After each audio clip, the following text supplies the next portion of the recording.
రేపటి నుంచి మీ ఇద్దరి మధ్య ఏ గొడవ జరిగినా ఆ గొడవ వల్ల నా పరువు పోయినా గుర్తెట్టుకో, నీ బతుకు నా చేతిలో చేతపడి బొమ్మేరో.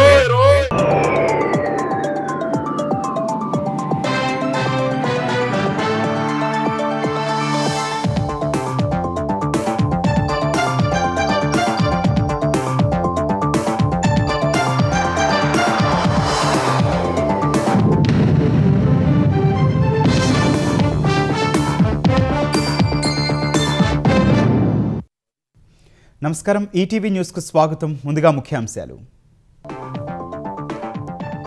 అమెరికా ఇరాన్ మధ్య చర్చలు విఫలం. అణు కార్యక్రమాలపై టెహ్రాన్ మొండిపట్టు వీడలేదన్న జేడీ వాన్స్. అసంబద్ధ డిమాండ్ అన్న బఘాయి. ఇరాన్ వైఖరిపై మండిపడిన ట్రంప్. హార్ముజ్ జలసంధి దిగ్బంధనానికి ఆదేశాలు. సుంకాలు చెల్లించిన నౌకలను అడ్డుకోవాలని యుఎస్ నేవీకి సూచన. ప్రముఖ బాలీవుడ్ గాయని ఆశా భోస్లే కన్నుమూత. అనారోగ్య సమస్యలతో చికిత్స పొందుతూ ముంబైలో తుది శ్వాస. ప్రముఖుల సంతాపం. 60 ఏళ్ల పాటు అప్రతిహతంగా సాగిన ప్రస్థానం. 12,000కు పైగా గీతాలు ఆలపించిన ఆశా భోస్లే గజల్స్, పాప్, శాస్త్రీయ సంగీతంలోనూ తనదైన ముద్ర. నియోజకవర్గాల పునర్విభజనపై స్పష్టత కావాలన్న కాంగ్రెస్. అప్పుడే మహిళా రిజర్వేషన్లపై అర్థవంతమైన చర్చ జరుగుతుందని ఖర్గే స్పష్టీకరణ. కాళేశ్వరం పునరుద్ధరణ పనులు వేగవంతం చేయాలన్న ఉత్తమ్. ఆనకట్టలను వీలైనంత త్వరగా అందుబాటులోకి తీసుకురావాలని అధికారులకు ఆదేశాలు. తెలంగాణ ఇంటర్ ఫలితాల్లో బాలికల పైచేయి. రెండో ఏడాదిలో మొత్తం ఉత్తీర్ణత 70.58%. మే 13 నుంచి సప్లిమెంటరీ నిర్వహిస్తామని బోర్డు వెల్లడి. క్రికెట్ బెట్టింగ్లను అరికట్టేందుకు విజయవాడ పోలీసుల కఠిన చర్యలు. స్పెషల్ టాస్క్ ఫోర్స్ ఏర్పాటు. హైటెక్ నిఘా ద్వారా నెట్వర్క్లపై ఉక్కుపాదం.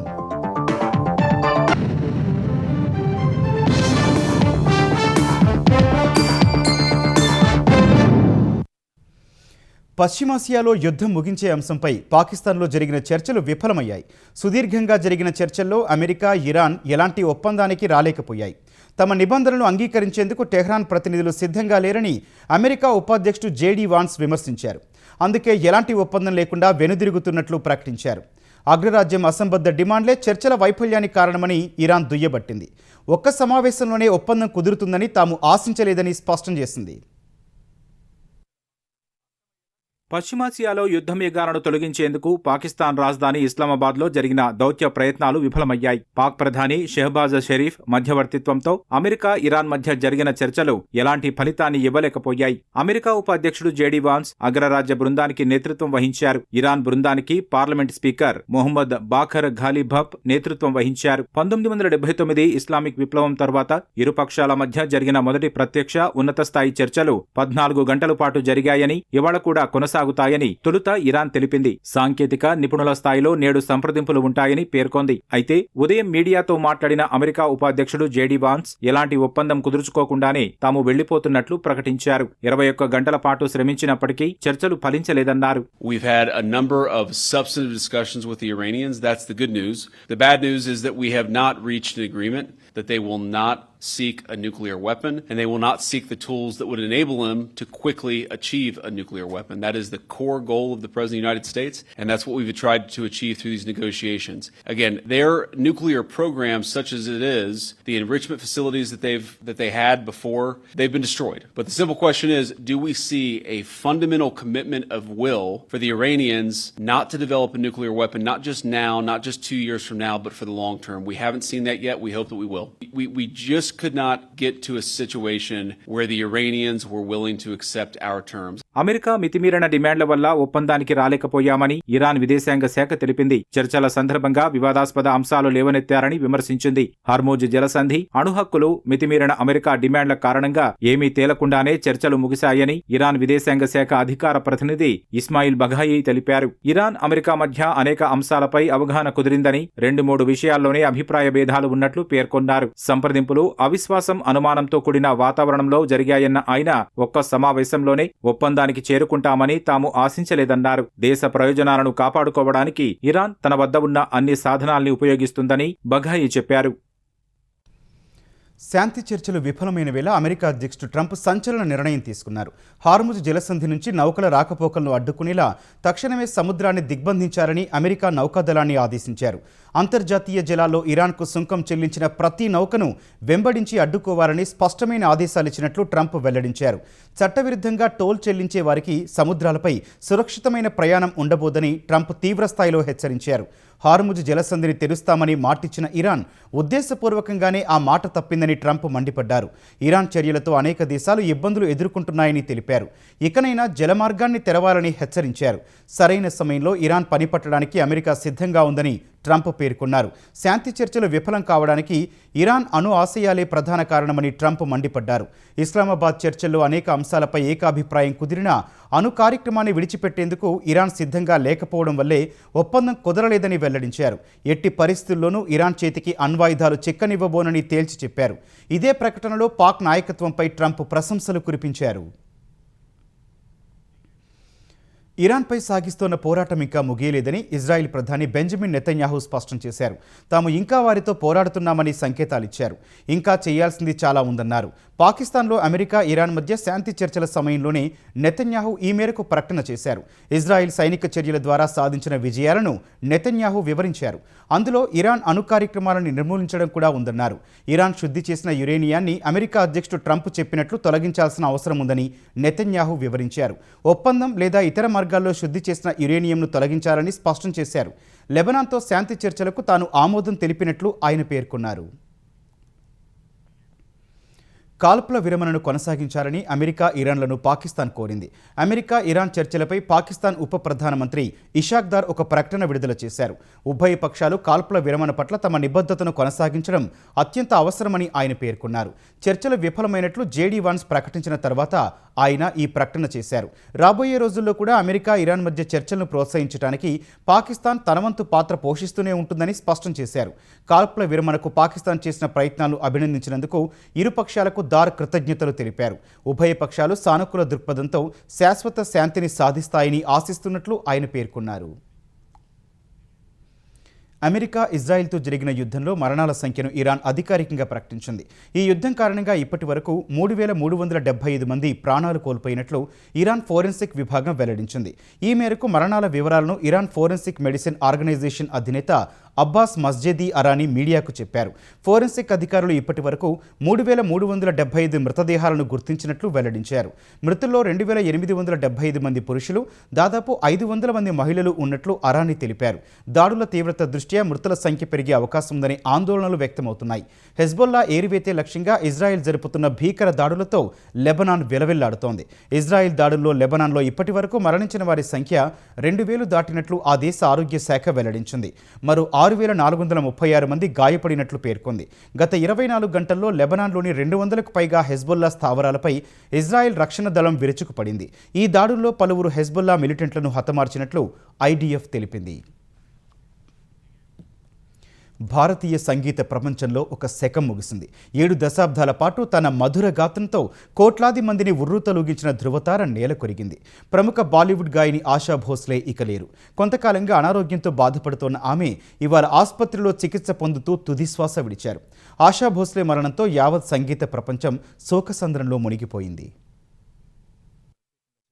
బాలీవుడ్ గాయని ఆశా భోస్లే కన్నుమూశారు. ముంబై బ్రీచ్ క్యాండీ ఆసుపత్రిలో చికిత్స పొందుతూ తుదిశ్వాస విడిచారు. గుండె, ఊపిరితిత్తుల సమస్యతో నిన్న ఆసుపత్రిలో చేరిన 92 ఏళ్ల ఆశ ఇవాళ కన్నుమూసినట్లు ఆమె కుమారుడు ఆనంద్ భోస్లే ధృవీకరించారు. ఛాతీలో ఇన్ఫెక్షన్ కారణంగా ఊపిరి తీసుకోవడంలో ఇబ్బంది ఏర్పడగా ఆశా భోస్లేను గత రాత్రి ఆసుపత్రిలో చేర్చామన్నారు. మల్టీ ఆర్గాన్స్ ఫెయిల్యూర్ కారణంగా మరణించినట్లు చెప్పారు. సోమవారం సాయంత్రం 4 గంటలకు ముంబైలోని శివాజీ పార్కులో ఆశా భోస్లే అంత్యక్రియలు జరుగుతాయని ఆనంద్ ఆనంద్ భోస్లే వెల్లడించారు. ఆశా భోస్లే మృతి పట్ల సినీ, రాజకీయ ప్రముఖులు దిగ్భ్రాంతి వ్యక్తం చేశారు. భారతీయ సంగీతానికి ఇది అత్యంత విషాదకరమైన రోజు అని దిగ్గజ గాయకుడు శంకర్ మహాదేవన్ పేర్కొన్నారు. ఆశా భోస్లే లేని లోటును ఎవరూ భర్తీ చేయలేరన్న సినీ నటి హేమామాలిని ఆమెతో తనకు భావోద్వేగ బంధముందని గుర్తు చేసుకున్నారు. ఆశా గాత్రం అజరామరమని బాలీవుడ్ స్టార్ హీరో షారుఖ్ ఖాన్ కొనియాడారు. ప్రముఖ తెలుగు నటులు సైతం ఆశా భోస్లే మరణం పట్ల దిగ్భ్రాంతి వ్యక్తం చేశారు. ఆశా భోస్లే మరణం సంగీత ప్రపంచంలో పెద్ద లోటును మిగిల్చిందని రాష్ట్రపతి ద్రౌపది ముర్ము, ప్రధాని నరేంద్ర మోదీ తెలిపారు. ఆమె కుటుంబ సభ్యులకు ప్రగాఢ సానుభూతి తెలియజేశారు. దశాబ్దాల పాటు సాగిన ఆమె సంగీత ప్రస్థానం భారతీయ సాంస్కృతిక వారసత్వాన్ని సుసంపన్నం చేసిందన్నారు. పలువురు కేంద్ర మంత్రులు, పలు రాష్ట్రాల సీఎంలు కూడా ఆశా భోస్లే మరణం పట్ల విచారం వ్యక్తం చేశారు. 7 దశాబ్దాలకు పైగా మధుర గానంతో తరతరాలను అలరించారని తెలుగు రాష్ట్రాల సీఎంలు చంద్రబాబు, రేవంత్ రెడ్డి గుర్తు చేసుకున్నారు. శ్రోతలను మంత్రముగ్ధులను చేసే స్వరం, 12,000కు పైగా పాటలతో మెలోడీ క్వీన్గా, గాన కోకిలిగా సినీ పరిశ్రమపై తనదైన ముద్ర వేసిన ఖ్యాతి, ఏ భాషలోనైనా అలవోకగా పాడే నైపుణ్యం. ఇలా ఎంత చెప్పినా ఆశా భోస్లే సాధించిన ఘనతల ముందు తక్కువే. తండ్రి నుంచి వారసత్వంగా వచ్చిన సంగీతాన్ని పుణికిపుచ్చుకొని ఎన్నో పాటలకు ప్రాణం పోశారు ఆశా భోస్లే. భారతీయ చలనచిత్ర రంగంలో అద్భుత గాయకుల్లో ఒకరిగా వెలుగొందిన ఆశా భోస్లే 1933 సెప్టెంబర్ 8న మహారాష్ట్ర సాంగ్లీ జిల్లా గోవర్లో జన్మించారు. తండ్రి పండిట్ దీనానాథ్ మంగేష్కర్ ప్రముఖ శాస్త్రీయ గాయకుడు, నటుడు. తల్లి శేవంతి మంగేష్కర్. భారతరత్న లతా మంగేష్కర్ సోదరి అయిన ఆశాకు తోబుట్టువులు మీనా ఖాదీకర్, ఉషా మంగేష్కర్, హృదయనాథ్ మంగేష్కర్. బాల్యంలోనే తండ్రి మరణంతో కుటుంబ పోషణ భారం పెద్దవారైన లతా ఆశా మంగేష్కర్ పై పడింది. తన 11వ ఏటనే మరాఠీ చిత్రం మజాబాల్లో చలా చలా నౌచలా అంటూ సంగీత ప్రియుల్ని మంత్రముగ్ధులను చేశారు. 1948లో చునారియా చిత్రంలోని సావనాయా పాటతో హిందీ ప్రేక్షకులకు పరిచయమయ్యారు. Raj Kapoor, boot polish, OP Nayyar సంగీత దర్శకత్వంలో వచ్చిన సిఐడి చిత్రాలు ఆమె కెరీర్ ను మలుపు తిప్పాయి. OP Nayyar, SD Burman, RD Burman, Khayyam వంటి దిగ్గజ సంగీత దర్శకులతో ఆమె ఎన్నో మధురమైన పాటలు ఆలపించారు. హిందీ, తెలుగు, బెంగాలీ సహా అనేక భారతీయ భాషల్లో అనేక పాటలు పాడారు. తెలుగులో మెరుపు కలలు, చిన్ని కృష్ణుడు చిత్రాల్లోని పాటలు ప్రేక్షకులను అలరించాయి. శంకరాభరణంలో మిత్రమా ఎదుట నిలవకుమా, బొబ్బిలిపులిలో ఓ సుబ్బారావు ఓ అప్పారావు వంటి సరదా పాటలు పాడారు. అంతఃపురంలో శ్రీశైల మల్లయ్య వంటి పాటలు ఆమె గాత్రంలోని వైవిధ్యాన్ని చాటాయి. సినిమా పాటలకే పరిమితం కాకుండా గజల్స్, భజనలు, పాప్ మ్యూజిక్, జానపద గీతాలు, శాస్త్రీయ సంగీతంలోనూ తనదైన ముద్ర వేశారు. ఆశా భోస్లే తన సుదీర్ఘ కెరీర్లో 12,000కు పైగా పాటలు పాడారు. హిందీలో దమ్ మారో దమ్, పియాతో అబ్తో ఆజా లాంటి ఎన్నో మరపురాని పాటలకు తన గాత్రంతో ప్రాణం పోశారు. దశాబ్దాల తరబడి బాలీవుడ్తో పాటు 20కి పైగా దేశ విదేశీ భాషల్లో వివిధ చిత్రాలకు తన గాత్రాన్ని అందించారు. ఆశా భోస్లే ప్రతిభకు గుర్తింపుగా ఎన్నో ప్రతిష్టాత్మక అవార్డులు లభించాయి. ఉమ్రావ్ జాన్, ఇజాజత్ చిత్రాలకు ఉత్తమ నేపథ్య గాయనిగా జాతీయ అవార్డులు పొందారు. 7 సార్లు ఉత్తమ గాయని అవార్డులను గెలుచుకున్నారు. 2000 సంవత్సరంలో దాదాసాహెబ్ ఫాల్కే పురస్కారం అందుకున్నారు. 2001లో Filmfare life time achievement award, 2002లో BBC life time achievement award స్వీకరించారు. 2008లో దేశ 2వ అత్యున్నత పౌర పురస్కారం పద్మ విభూషణ్ లభించింది. 2011లో గిన్నెస్ వరల్డ్ రికార్డ్స్ లో చోటు దక్కింది. 16 ఏళ్ల వయసులో 30 ఏళ్ల గణపత్రావు భోస్లేను ఆమె ప్రేమ వివాహం చేసుకున్నారు. ఈ జంటకు 3 సంతానం. వైవాహిక జీవితంలో పలు సవాళ్లు ఎదుర్కొన్న ఆశ 1960లో భర్త నుంచి విడాకులు తీసుకున్నారు. 1980లో ప్రముఖ సంగీత దర్శకుడు ఆర్డి బర్మన్ ను వివాహమాడారు. 1994లో ఆయన మరణంతో అప్పట్నుంచి తన పిల్లలు, మనవడు, మనవరాలే లోకంగా గడిపారు. కాళేశ్వరం ఎత్తిపోతల పథకం పరిధిలోని మేడిగడ్డ, అన్నారం, సుందిళ్ల పునరుద్ధరణ పనులను వేగవంతంగా పూర్తి చేయాలని నీటిపారుదల శాఖ మంత్రి ఉత్తమ్ కుమార్ రెడ్డి అధికారులను ఆదేశించారు. పునరుద్ధరణ పనులు వేగవంతం చేసేందుకు నీటిపారుదల రంగ నిపుణులు కర్నల్ పరీక్షిత్ మెహ్రా కన్వీనర్గా ఉన్నత స్థాయి స్టీరింగ్ కమిటీని తక్షణమే ఏర్పాటు చేయాలని సూచించారు. పునరుద్ధరణ పనులను వేగవంతం చేసే అంశంపై సచివాలయంలో మంత్రి ఉత్తమ్ కుమార్ రెడ్డి అధికారులతో సమీక్షించారు. పునరుద్ధరణ డిజైన్ల బృందం నిరంతరం పనిచేయాలన్న మంత్రి వీలైనంత త్వరగా డిజైన్లిస్తే ఆమోదం కోసం కేంద్ర జలసంఘం పరిశీలనకు పంపుతామన్నారు. జియో ఫిజికల్, జియో టెక్నికల్, భూమి, హైడ్రాలిక్ మోడలింగ్, ఇతర పరీక్షలను అత్యంత ప్రాధాన్యతతో పూర్తి చేయాలని ఉత్తమ్ కుమార్ రెడ్డి స్పష్టం చేశారు. 45 రోజుల పరీక్షల గడువు పూర్తయ్యే వరకు CWPRS సిబ్బంది సైట్లలోనే ఉండాలని ఆదేశించారు. ప్రత్యేక అధికారి ద్వారా రోజువారీ పనుల పర్యవేక్షణ ఉండాలన్నారు. ఇంజనీర్లు, సాంకేతిక నిపుణులు, రిగ్ ఆపరేటర్లకు వసతి, ఆహార సమస్యలు రాకుండా ఏజెన్సీలు తగిన ఏర్పాట్లు చేయాలని సూచించారు. అన్ని పరీక్షలను డిజైనర్, CWPRS డబ్ల్యూపీఆర్ఎస్ ఇంజనీర్లు ఏజెన్సీ ప్రతినిధులు సంయుక్తంగా పర్యవేక్షించాలని మంత్రి స్పష్టం చేశారు. తెలంగాణలో దోచుకో దాచుకో ప్రభుత్వం నడుస్తోందని బీఆర్ఎస్ కార్యనిర్వాహక అధ్యక్షుడు కేటీఆర్ ఆరోపించారు. ముఖ్యమంత్రి నుంచి మంత్రులు ఎమ్మెల్యేల వరకు దోచుకో దాచుకో పని మీదనే ఉన్నారని విమర్శించారు. మంచిర్యాల జిల్లాలో పర్యటించిన ఆయన ఇటీవల మున్సిపల్ ఎన్నికల్లో గెలిచిన క్యాతనపల్లి పాలకవర్గ సభ్యులను సన్మానించారు. 51 రోజులు ఎన్ని ప్రలోభాలకు గురిచేసినా బీఆర్ఎస్ సిపిఐ కూటమి తరపున గెలిచిన కౌన్సిలర్లు ప్రజాస్వామ్యాన్ని గెలిపించారని అన్నారు. కాంగ్రెస్ ప్రభుత్వం 6 గ్యారంటీలను అటకెక్కించిందని ధ్వజమెత్తారు. సైట్ విజిట్ సర్టిఫికేట్ పేరిట సెంగరేణి సంపదను దోచుకుంటున్నారని కేటీఆర్ ఆరోపించారు. కాళేశ్వరంపై కాంగ్రెస్ తప్పుడు ప్రచారం చేస్తోందని, ఆ ప్రాజెక్టుతోనే అత్యధికంగా ధాన్యం పండిందని కేటీఆర్ తెలిపారు. ఇంత బ్రహ్మాండంగా గోదావరి నది మీద కేసీఆర్ గారి నాయకత్వంలో కాళేశ్వరం ప్రాజెక్టు మనం కట్టుకుంటే ఆ కాళేశ్వరాన్ని వాడు కూలేశ్వరం అయిపోయింది అంటాడు. 1,00,000 కోట్లు కొట్టుకపోయిన అబద్ధాలు మాట్లాడతారు. 2014 ముందు తెలంగాణలో పండిన పంట ఎంత, 2021-22లో పండిన పంట ఎంత? కాంగ్రెస్ ప్రభుత్వం ఉన్నప్పుడు ఆనాడు తెలంగాణ ప్రాంతంలో 2014 ముందు దుర్భిక్షమైన పరిస్థితులు ఉన్న మాట వాస్తవం కాదా? తెలంగాణలో పంటలు ఎండిపోయి నీళ్లు లేక ఆఖరికి బోర్ల మీద ఆధారపడ్డ రైతులు బొక్కబోర్ల పడ్డ మాట వాస్తవం కాదా? తెలంగాణలో ఆనాడు 24 లక్షల మెట్రిక్ టన్నులు పండే పరిస్థితి నుంచి కేసీఆర్ వచ్చినాక 1,50,00,000 మెట్రిక్ టన్నులు పండిన మాట వాస్తవం కాదా? పంజాబ్ ను హర్యానాను తలదన్ని నెంబర్ 1 రాష్ట్రంగా తెలంగాణ నిలిచిన మాట వాస్తవం కాదా? ఇది కాళేశ్వరం పుణ్యం కాదా? తెలంగాణ ఇంటర్మీడియట్ ఫలితాల్లో బాలికలు పైచేయి సాధించారు. ప్రథమ సంవత్సరం పరీక్షలకు 4,89,123 మంది విద్యార్థులు హాజరు కాగా 3,23,807 మంది ఉత్తీర్ణత సాధించారు. 66.20% ఉత్తీర్ణత నమోదైంది. బాలికలు 74.4%, బాలురు 57.69% ఉత్తీర్ణత సాధించారు.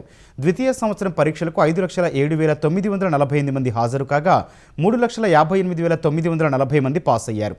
70.58% ఉత్తీర్ణత సాధించారు. ద్వితీయ సంవత్సరం బాలికలు 78.65%, బాలురు 62.50% ఉత్తీర్ణత సాధించారు. గతేడాదితో పోల్చితే ఉత్తీర్ణత శాతం పెరిగిందని అధికారులు తెలిపారు. ఈ మేరకు ఇంటర్ బోర్డు కార్యాలయంలో ప్రభుత్వ సలహాదారు కె కేశవరావు, ఇంటర్ బోర్డు కార్యదర్శి యోగితా రాణా ఇంటర్ ఫలితాలు విడుదల చేశారు.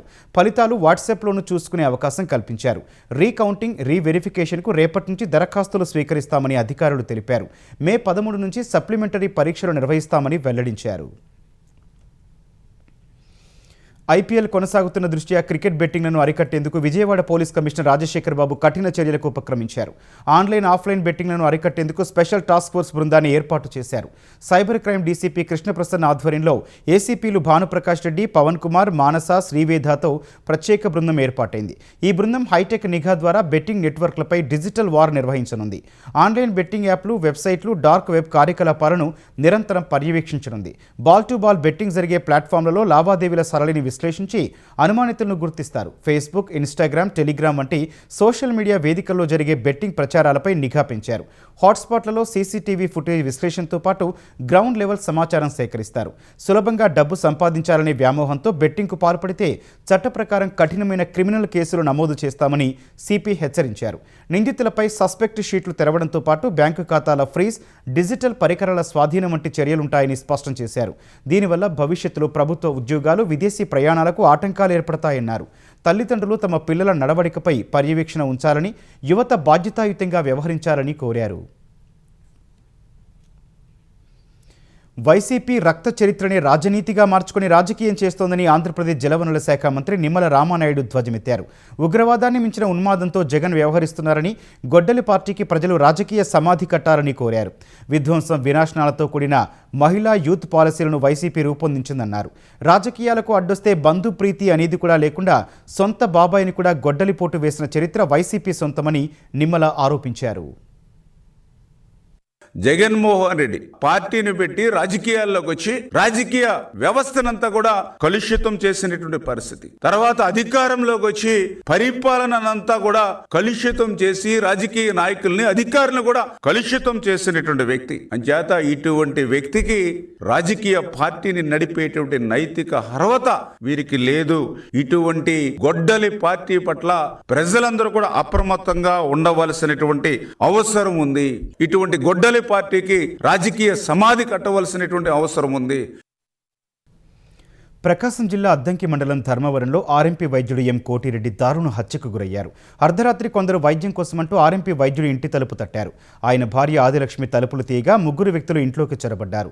నిద్రిస్తున్న కోటిరెడ్డిపై కర్రలతో విచక్షణారహితంగా దాడి చేసినట్లు పోలీసులు వెల్లడించారు. ఈ దాడిలో కుప్పకూలిన కోటిరెడ్డి అక్కడికక్కడే మృతి చెందారు.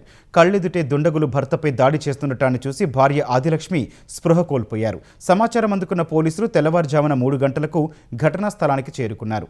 స్పెషల్ టీం సాయంతో ఆధారాలు సేకరించారు. కొందరు అనుమానితులను అదుపులోకి తీసుకుని విచారిస్తున్నట్లు దర్శి డీఎస్పీ బాలమురళీకృష్ణ తెలిపారు. హత్యకు గల కారణాలపై దర్యాప్తు చేస్తున్నట్లు వెల్లడించారు.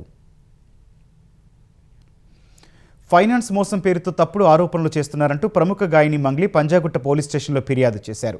150 కోట్ల మేర మోసం చేశారంటూ తనపై దుష్ప్రచారం చేశారని తెలిపారు. ఫైనాన్స్ మోసం కేసుతో సంబంధం లేదని స్పష్టం చేశారు. ప్రజలను మోసం చేసే పనులు తాను చేయబోనున్న మంగ్లీ బాధితుల తరపున తాను కూడా పోరాడతానన్నారు. పాటలే ప్రపంచంగా జీవిస్తున్న తనపై అసత్య ఆరోపణలు మోపడం సరికాదని కన్నీటి పర్యంతమయ్యారు. ఏదైతే మైక్రో ఫైనాన్స్ పేరిట ఈ సుబ్బు అనే అడ్వకేట్ ఎవరైతే ఉన్నారో ఆయన నా మీద చేస్తున్నటువంటి ఆరోపణలు ఏవైతే ఉన్నాయో అవన్నీ ఫేక్ అలిగేషన్స్. ఆయన ఒక భరతనాట్యం డాన్సర్, ఆ డాన్స్ అవన్నీ నేర్చుకొని ఉన్నాడు కాబట్టి ఆయనకి సినిమా పిచ్చి ఎక్కువ. నా పేరు వాడుకొని ఆయన ఫేమ్ అవ్వాలని చెప్పి లేనిపోని అలిగేషన్స్ అన్నీ కూడా నా మీద వేస్తున్నాడు. నిజంగా నేను బాధితుల తరపున గట్టిగా నిలబడుతున్నాను. ఎవరైతే నా పేరు యూజ్ చేసి చీట్ చేసి ఎవరైతే వాళ్ళ దగ్గర నుంచి డబ్బులు తీసుకున్నారో వాళ్ళని కంపల్సరీ కఠినంగా శిక్షించాలని నేను పోలీస్ శాఖను కానీ కోరుతున్నాను. నియోజకవర్గాల పునర్విభజనపై వివరాలు లేకుండా మహిళా రిజర్వేషన్లపై ఉపయోగకరమైన చర్చ అసాధ్యమని కాంగ్రెస్ అధ్యక్షుడు మల్లికార్జున ఖర్గే తెలిపారు. ప్రస్తుతం జరుగుతున్న రాష్ట్రాల ఎన్నికలు ముగిసిన తర్వాత ఈ విషయంపై అఖిలపక్ష సమావేశం ఏర్పాటు చేయాలని డిమాండ్ చేశారు. ఈ మేరకు ప్రధాని మోదీకి ఖర్గే లేఖ రాశారు. ఏప్రిల్ 29 తర్వాత అఖిలపక్ష సమావేశం నిర్వహించాలని ప్రధాని మోదీకి ఖర్గే సూచించారు. పార్లమెంటు ప్రత్యేక సమావేశాల్లో మహిళా రిజర్వేషన్ల చట్ట సవరణ బిల్లుకు ఆమోదం తెలపాలని ప్రధాని రాసిన లేఖకు సమాధానంగా ఖర్గే ఈ లేఖ రాశారు. రాష్ట్రాల ఎన్నికల సమయంలో రాజకీయ ప్రయోజనం పొందడానికే చట్టాన్ని అమలు చేయడంలో కేంద్రం తొందరపడుతున్నట్లు కనిపిస్తోందని ఖర్గే విమర్శించారు. రాజ్యాంగ సవరణలు కేంద్రం రాష్ట్రాలపైన ప్రభావం చూపుతాయని ఆయన వ్యాఖ్యానించారు. ఈ అంశంపై అన్ని పార్టీలు రాష్ట్రాల గళాన్ని వినడం ముఖ్యమని సూచించారు. చట్టసభల్లో అతివలకు 33% రిజర్వేషన్లు కల్పించేలా మహిళా రిజర్వేషన్ బిల్లు తేవడం చరిత్రాత్మక నిర్ణయమని కేంద్ర మంత్రి బండి సంజయ్, ఎంపీ ధర్మపురి అరవింద్ అన్నారు. మహిళా సాధికారత గురించి మాట్లాడే పార్టీలని ఈ బిల్లుకు మద్దతివ్వాలని సంజయ్ కోరారు. మహిళా బిల్లును వ్యతిరేకించే పార్టీలకు మహిళలు గుణపాఠం చెబుతారని పేర్కొన్నారు. డీలిమిటేషన్తో పార్లమెంట్లో స్థానాలు పెరుగుతాయన్న బండి సంజయ్ తెలంగాణ అసెంబ్లీలో 60 మంది మహిళలకు అవకాశాలు వస్తాయన్నారు. అతివల 30 ఏళ్ల నిరీక్షణకు ప్రధాని నరేంద్ర మోదీ తెరదించారని ఎంపీ అరవింద్ అన్నారు. రాజకీయాల్లో మహిళల ప్రాతినిధ్యం పెరిగితే అవినీతి తగ్గుతుందని వ్యాఖ్యానించారు. ఈశాన్య రాష్ట్రాలను దేశం నుంచి వేరు చేయడానికి కుట్ర పన్నే విద్రోహ శక్తులకు తృణమూల్ కాంగ్రెస్ అండగా నిలుస్తోందని ప్రధాని నరేంద్ర మోదీ ఆరోపించారు. పశ్చిమ బంగాల్ ఎన్నికల ప్రచారంలో భాగంగా సిలిగుడిలో సభకు హాజరైన మోదీ గత 15 ఏళ్ల పాలనలో బెంగాల్ను టీఎంసీ నాశనం చేసిందని దుయ్యబట్టారు. కేంద్ర పథకాలను అమలు చేయకుండా అడ్డుకుంటోందని మండిపడ్డారు. దీనివల్ల కేంద్ర పథకాల పనులు 25% కంటే తక్కువగానే పూర్తయ్యాయని మోదీ వెల్లడించారు. ఆదివాసీలు, మహిళలు, యువతకు వ్యతిరేకమైన పార్టీ టీఎంసీ అని చెప్పారు. డబుల్ ఇంజిన్ సర్కారు వస్తే బెంగాల్ రెట్టింపు వేగంతో అభివృద్ధి చెందుతుందని మోదీ పునరుద్ఘాటించారు. రాజ్యాంగాన్ని అంతం చేయడమే ఆర్ఎస్ఎస్, బీజేపీ ఉద్దేశమని కాంగ్రెస్ అగ్రనేత రాహుల్ గాంధీ ఆరోపించారు. దేశంలో అందరినీ సమానంగా చూడటం వాటికి ఇష్టం లేదని ఆయన దుయ్యబట్టారు. ఏప్రిల్ 14న అంబేద్కర్ జయంతి నేపథ్యంలో ఢిల్లీలో run for Ambedkar, run for రాజ్యాంగం మారథాన్ను రాహుల్ గాంధీ ప్రారంభించారు. ఈ సందర్భంగా రాజ్యాంగం ఆలోచన దేశంలో ప్రతి మూలకు చేరాలని కోరుకుంటున్నట్లు ఆయన వ్యాఖ్యానించారు. అందుకే run for Ambedkar, run for రాజ్యాంగంను ఏర్పాటు చేశామని తెలిపారు. ఈ కార్యక్రమంలో రాహుల్తో పాటు మాజీ క్రికెటర్, తెలంగాణ మైనార్టీ సంక్షేమ శాఖ మంత్రి అజారుద్దీన్ కూడా పాల్గొన్నారు. అరుణాచల్ ప్రదేశ్లోని పలు ప్రాంతాలకు చైనా పేర్లు పెట్టడంపై భారత్ తీవ్రంగా మండిపడింది. చైనా చేస్తున్న ఈ తరహా ప్రయత్నాలు నిర్ద్వందంగా తిరస్కరిస్తున్నట్లు తెలిపింది. ఈ మేరకు విదేశాంగ శాఖ ప్రకటన విడుదల చేసింది. భారత భూభాగంలోని ప్రాంతాలకు కల్పిత పేర్లు పెట్టడం ద్వారా చైనా సృష్టిస్తోన్న అబద్ధపు కథనాలు ఏమాత్రం చెల్లవని పేర్కొంది. అరుణాచల్ ప్రదేశ్ భారత్లో అంతర్భాగమని విదేశాంగ శాఖ అధికార ప్రతినిధి రణధీర్ జైస్వాల్ పునరుద్ఘాటించారు. భవిష్యత్తులోనూ భారత్లో భాగంగానే ఉంటుందని చెప్పారు. పేర్లు మార్చినంత మాత్రాన వాస్తవాలను మార్చలేరని స్పష్టం చేశారు. ఇరు దేశాల మధ్య సంబంధాలను సాధారణ స్థితికి తెచ్చేందుకు జరుగుతున్న ప్రయత్నాలకు ఈ చర్యలు అడ్డంకిగా మారుతున్నాయన్నారు. పరస్పర అవగాహనను పెంపొందించుకునే ప్రయత్నాలు దెబ్బతీసే పనులకు చైనా స్వస్తి పలకాలని రణధీర్ జైస్వాల్ హితవు పలికారు.